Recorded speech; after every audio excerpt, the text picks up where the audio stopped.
मैं आपकी मंजूमनी और स्वागत करती हूँ। देखा देखा क्यों गिराया जिन भाई।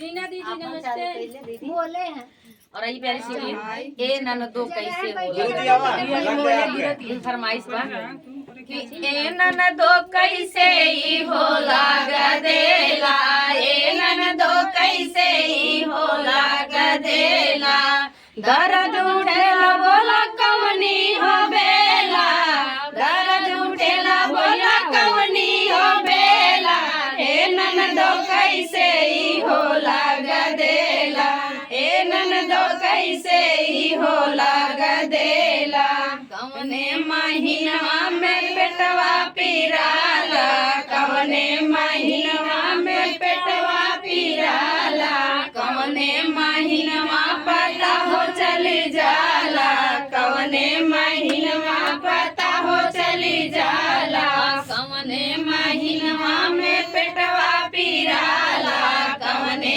महीनवा पता हो चली जाला, कई बजे रतिया में खेले लू खेला, कई बजे रतिया में खेले लू खेला, ए ननदो कैसे ई हो लाग देला, ए ननदो कैसे ई हो लाग देला, काकाई होला सुहाग वाली रतिया, काकाई होला सुहाग वाली रतिया, कैसे बलमुआ करेला हो बतिया, कैसे बलमुआ करेला हो बतिया, काकाई होला सुहाग वाली रतिया, कैसे बलमुआ करेला हो बतिया, कितना दर्दिया कमरिया में देला, कितना दर्दिया कमरिया में देला, ए ननदो कैसे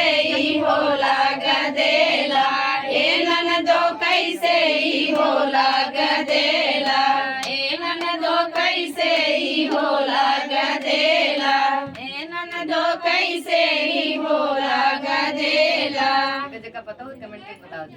ठीक है बताओ।